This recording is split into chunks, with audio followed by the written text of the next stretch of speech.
Yo sahabat sektor 7 dan para manual lovers, jumpa lagi bersama Mimin ya guys. Untuk hari ini kita akan lanjutkan alur cerita manual Limit Breaker. Sebelum kita masuk ke ceritanya, Mimin ucapkan terima kasih sudah bersedia untuk klik video ini ya guys. Dan jangan lupa subscribe channel sektor 7 agar tidak ketinggalan jika Mimin update video terbaru ya guys. Tanpa menunggu lama lagi, langsung saja kita masuk ke videonya. Mereview dari part sebelumnya, diperlihatkan bahwa Yui menaiki taksi untuk pergi ke daerah Siheng untuk mencari YouTuber yang bernama Jinda.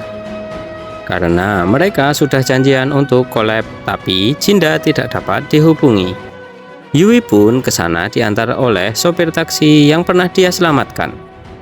Dikarenakan hal itu, Yui pun tidak disuruh untuk membayar biaya taksinya sebagai bentuk balas budi dari Pak sopir taksi tersebut.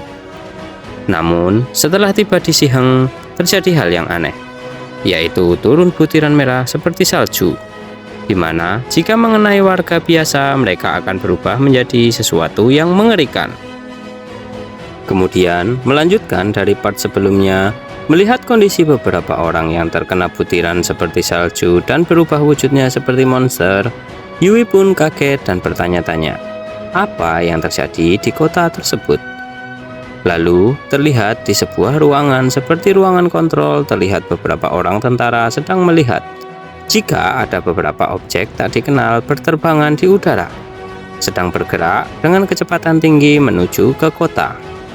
Kemudian salah seorang tentara yang kemungkinan atasan dari operator tersebut memerintahkan untuk mencari tahu identitas dari objek tersebut. Akan tetapi tiba-tiba sinyal pergerakannya menghilang saat akan dicari tahu. Lalu pimpinan tentara di ruangan tersebut berujar kemungkinan terjadi error.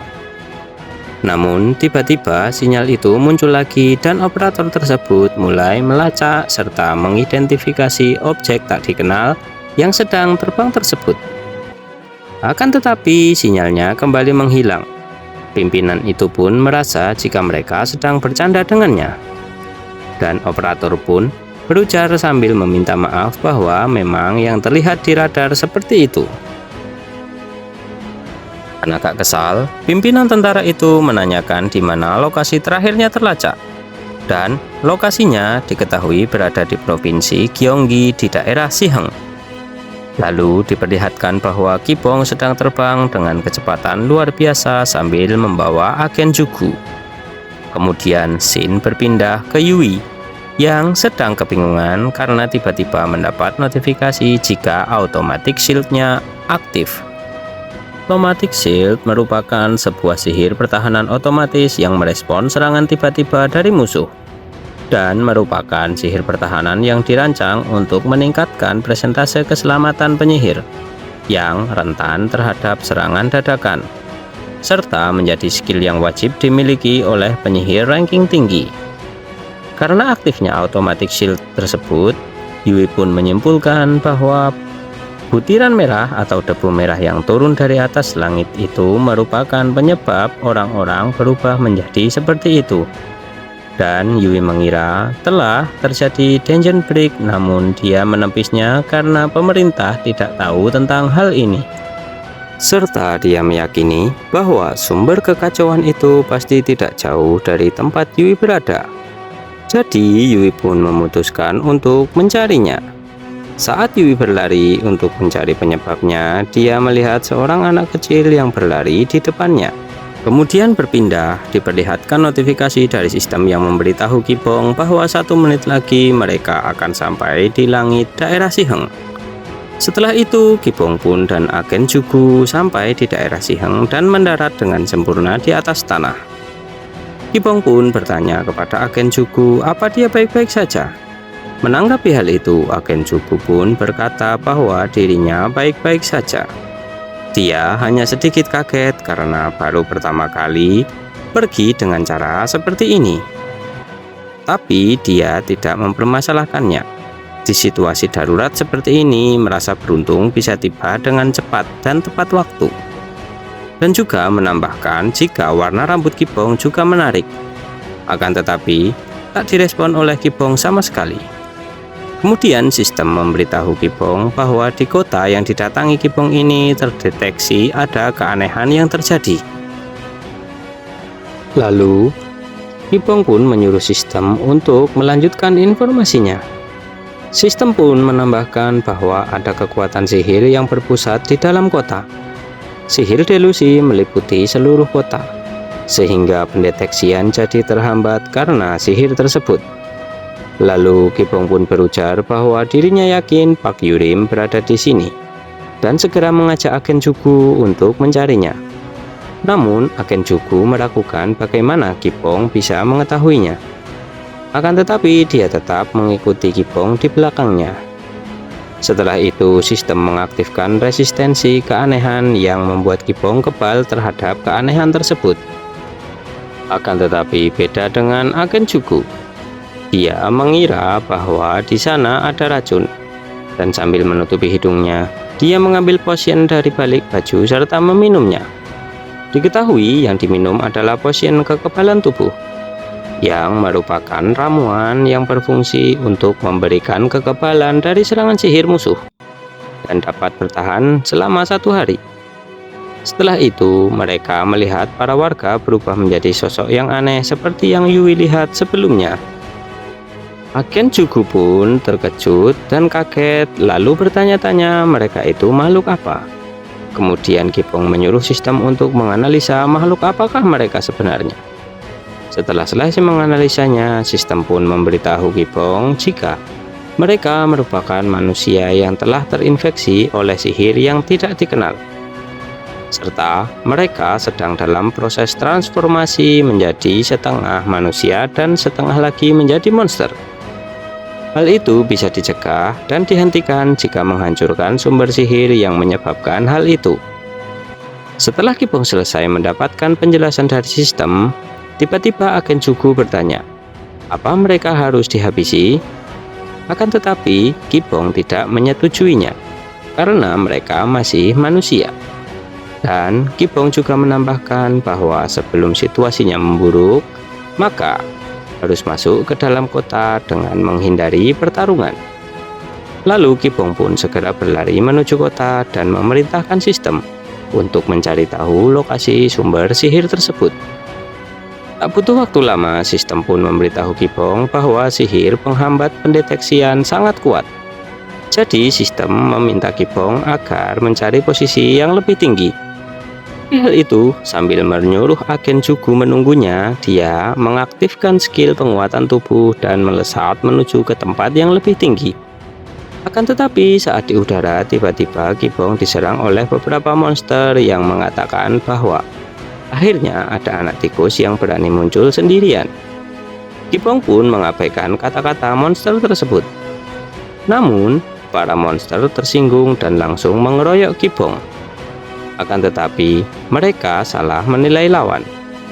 Dengan masing-masing hanya 1 pukulan saja, Kipong sudah membuat mereka pindah alam dan sampailah Kipong di sebuah atap gedung yang tinggi, sesuai yang diminta oleh sistem. Kipong pun meminta ulang kepada sistem untuk mencari sumber sihir itu, dan juga mencari Pak Yurim. Lalu diketahui bahwa dia sedang berdiri juga di sebuah atap gedung. Dan dengan senyuman yang penuh kesombongan, dia berujar bahwa akhirnya Kipong datang kepadanya. Seperti yang diperintahkan Kipong, sistem pun mencari keberadaan dari Pak Yurim. Namun Kipong protes karena proses pencariannya lebih lambat dari biasanya. Menanggapi hal itu dengan emotikon sedih, sistem beralasan bahwa karena sihir yang mengganggu pendeteksian sangat kuat dan mengakibatkan orang yang ada di luar daerah ini tidak bisa merasakan kejanggalan di tempat ini. Jika Kipong meninggalkan tempat ini, maka polisi ataupun militer tidak akan ada yang datang ke sini. Setelah itu, tidak berselang lama, sistem menginfokan bahwa sumber sihir sudah ditemukan, yaitu terdapat 1 sumber sihir utama dan 4 sumber sihir pendukung. Mendengar hal itu, Kipong pun menyuruh sistem untuk menandai tempat itu, agar Kipong bisa menghancurkan mesin-mesin tersebut. Akan tetapi, sistem memberitahu bahwa sumber sihir utama baru bisa dihancurkan setelah sihir pendukung dihancurkan secara bersamaan. Jika tidak, maka sumber sihir pendukung akan pulih secara otomatis. Mendengar penjelasan itu, Kipong pun geram dan berujar bahwa hal itu sungguh menyebalkan. Kemudian, seakan keberuntungan berpihak kepada Kipong, sistem kembali menginfokan bahwa ada beberapa orang yang tidak terpengaruh oleh sihir tersebut. Orang-orang yang tidak terpengaruh tersebut yaitu Agen Jugu, anggota tim Kipong bersama Kang Hui, Master Guild Huarang Yubin, bersama dengan beberapa anggota guildnya, dan juga ada Yui yang berada di tempat ini. Mendengar hal itu, Kipong sambil tersenyum berujar bahwa mereka datang di waktu yang tepat. Setelah itu, Kipong pun melompat dan kembali menemui Agen Jugu serta membuatnya kaget karena tiba-tiba Kipong muncul dan mendarat di dekatnya. Kemudian Kipong mengatakan kepadanya bahwa dia harus pergi ke suatu tempat karena dia menemukan tempat yang bisa mengakhiri situasi ini. Agen Jugu pun bingung dan bertanya-tanya kemana Kipong akan pergi. Lalu berpindah masih di daerah yang sama, akan tetapi berbeda koordinatnya saja terlihat. Yui yang sebelumnya mengejar seorang anak kecil yang dilihatnya sampai di sebuah gedung. Dia pun membuka pintu dan memasuki gedung tersebut sambil memanggil anak kecil yang dilihatnya. Akan tetapi setelah dia membuka pintu, Yui dikagetkan dengan beberapa orang lelaki memakai masker, dengan tangannya membawa alat seadanya bersiap untuk menyerangnya, dan menanyakan siapa identitas Yui sebenarnya. Yui pun kaget karena hal tersebut, dan Yui berujar bahwa dirinya adalah seorang broadcaster, serta bukan orang yang berniat jahat sedikit pun. Kemudian beberapa orang itu pun mengkonfirmasi bahwa setelah dilihat-lihat mereka pernah melihat Yui di YouTube dan juga di siaran televisi. Mendengar hal itu, Yui pun lega karena mereka sudah mengenalinya dan bertanya kenapa keadaan kota menjadi seperti ini.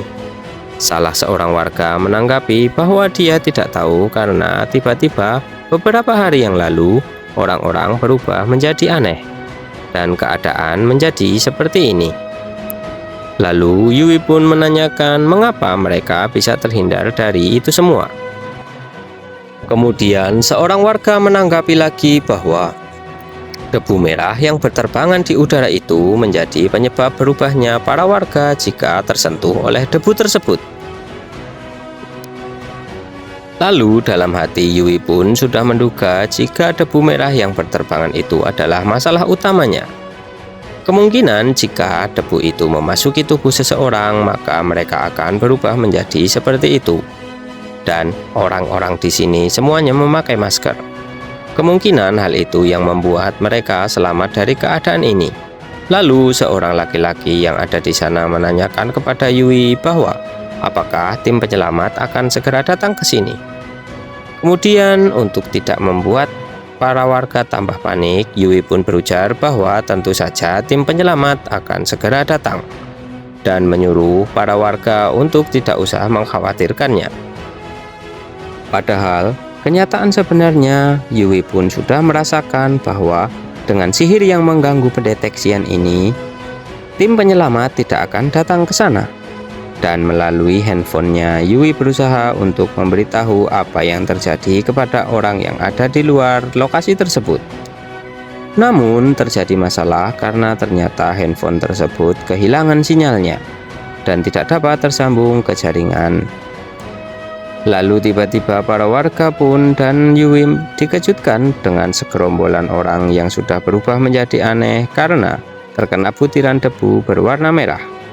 Mereka datang menyerang ke dalam gedung tempat mereka bersembunyi.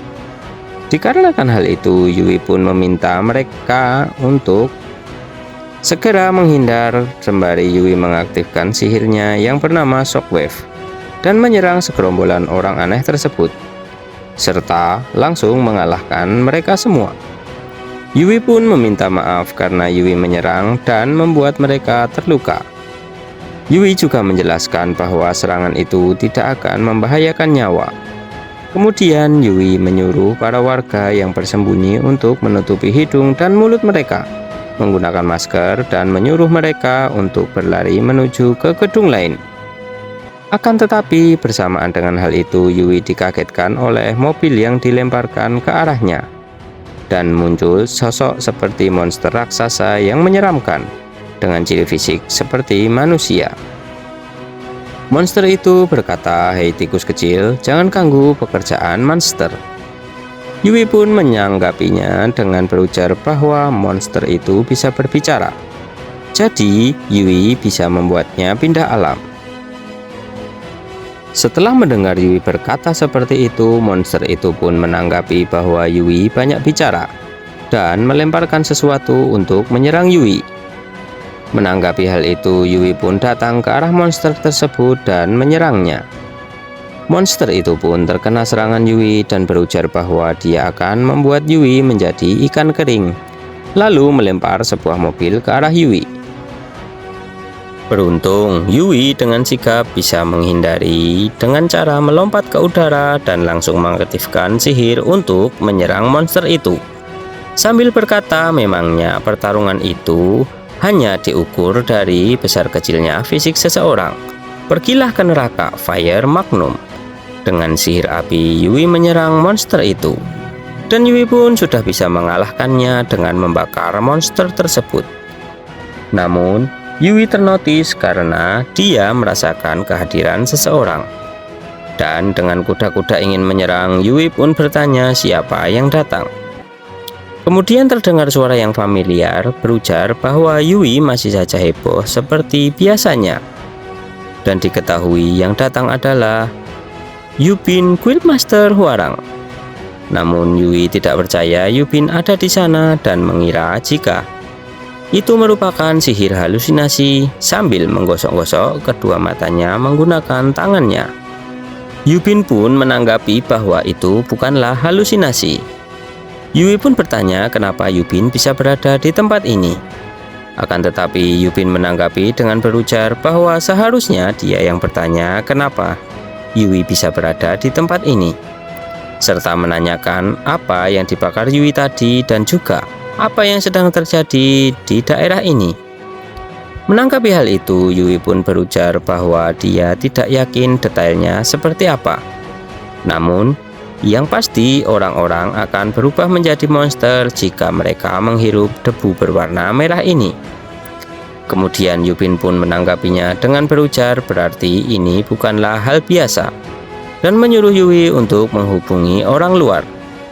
Akan tetapi tiba-tiba Yubin merasakan sesuatu dan dia berujar bahwa ada musuh datang dan memberikan perintah kepada anggota guildnya untuk menyiapkan formasi bertarung. Dan juga menambahkan untuk berhati-hati karena ada banyak orang yang menuju ke arah mereka. Kemudian Yui dan Yubin pun sambil bertanya-tanya dalam hati secara bersamaan menoleh ke arah yang sama, ke tempat asal suara langkah kaki yang menuju ke arah mereka. Bagaimanakah kelanjutan ceritanya? Nantikan di video selanjutnya ya guys. Bye bye.